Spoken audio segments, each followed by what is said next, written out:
ศิลาจารึกเนาะวัดอรัญญาวิเอกเนาะผู้หางยุง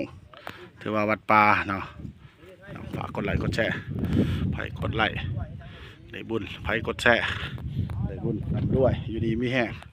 ปราศจากโรคภัยไข้เจ็บ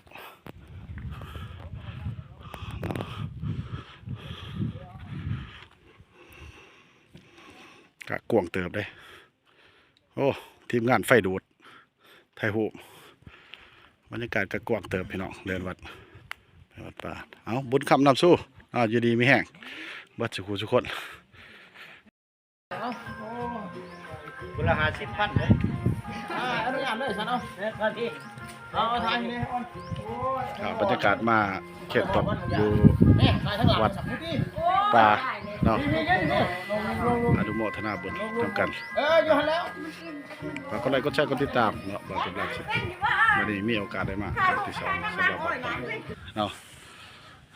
เป็นสลาเนาะทางไงบนเฮาถวายต้นเมื่อกี้นี่ต้นอย่างโยมพุทธะ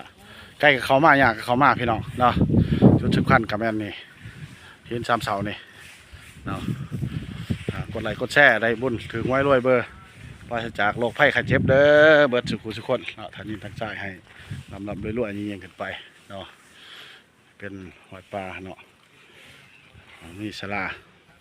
กุดเนาะว่าแล้วกุดเนาะนี่ก็จะเป็นทางเขาครูบาเป็นอนามัยมืออื่นเป็นมือตักบาตรเนาะเป็นตักบาตรว่าได้ใช่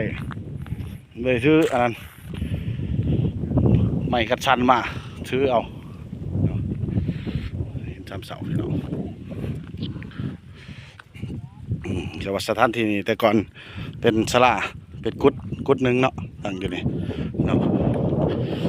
3 เสาหรือว่าถาด3 เสาเนาะแต่ว่ามีถาด1 อันอยู่ถึงเนาะนี่จะเป็นศิลาจารึกเนาะศิลาจารึก